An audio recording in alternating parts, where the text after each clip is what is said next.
नक्कीच संदीप, थोडंसं तुम्हाला थांबवते. सुषमा अंधारेजी आपल्यासोबत फोन लाईन वरून जोडलेले आहेत. सुषमा अंधारेजी, आपण पाहिलेलं आहे एकीकडे संजय राऊत टीका करतायत तर दुसरीकडे संजय दिना पाटील हे या सोहळ्याला उपस्थित होते. काय प्रतिक्रिया?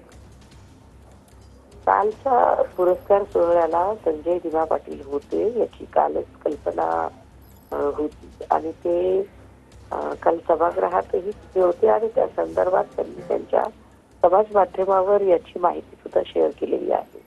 म्हणजे असं काही नाही की ते चोरून लपून गेलेले आहेत आणि कुणाला माहित नाही.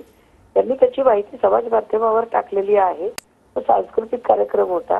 त्या कार्यक्रमाबद्दल कोणाचे आक्षेप नाही. त्या कार्यक्रमामध्ये जे घडलं यावरती राऊत साहेबांनी आक्षेप घेतलेला आहे, हे कृपया लक्षात घ्यावं.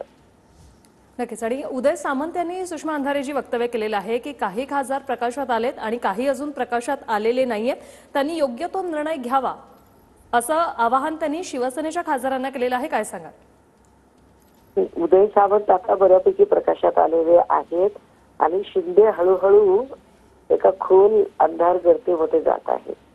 त्यामुळे देवेंद्रजींमुळे उदय सामंत जे प्रकाशाच्या झुरतात आलेले आहेत आणि उदय सामंतांची जी उपमुख्यमंत्री पदाची जी महत्वाकांक्षा आहे त्यावर त्यांनी आधी चिंता करावी, मग आमचं बघावं.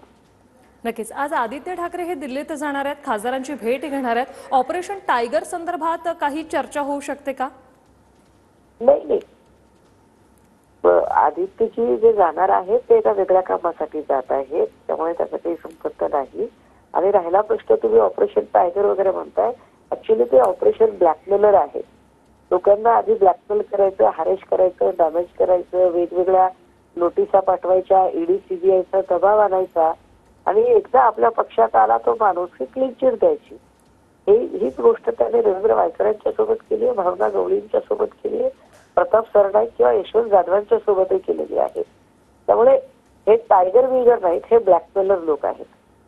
नक्कीच. धन्यवाद सुषमा अंधारेजी, तुम्ही TV9शी बोललात त्यासाठी.